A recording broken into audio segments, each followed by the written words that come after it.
Alright, today we are installing the 500C display on the X-Class. Now this is a colored display. It's almost exactly the same shape as the stock one here. So let's go ahead and take off the plastic here, so it's not all scratchy looking. So these displays are almost identical in shape and size. This one is just color, and it's actually a little bit more robust from what I've read. We're gonna install this display, but before we do, I wanted to remind you what the stock display looked like.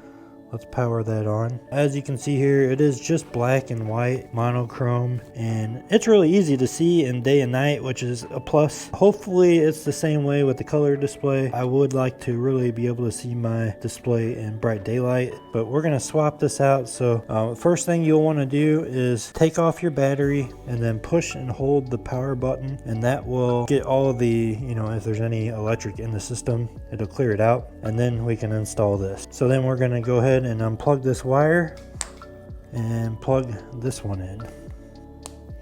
And then what you want to do is, once you get this plugged in, put your battery back on so we can test it. And this one actually has haptic feedback.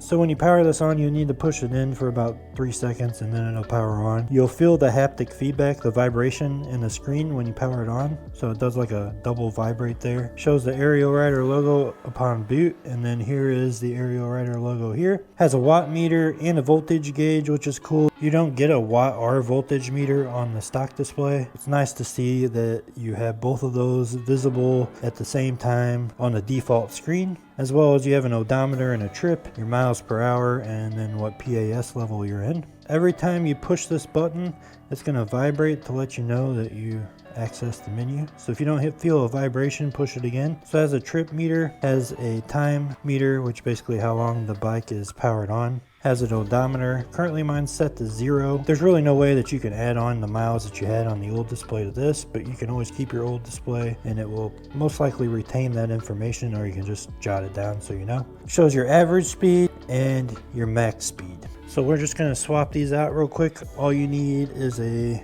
3mm Allen wrench, and then this just rotates off.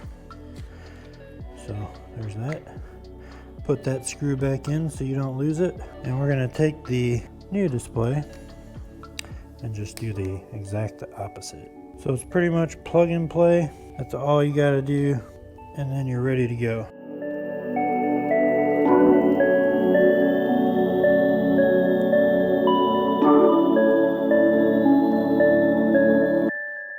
And in tomorrow's video, we're going to take the X-Class out on a performance run. I'm going to show you how to unlock the X-Class with the new screen.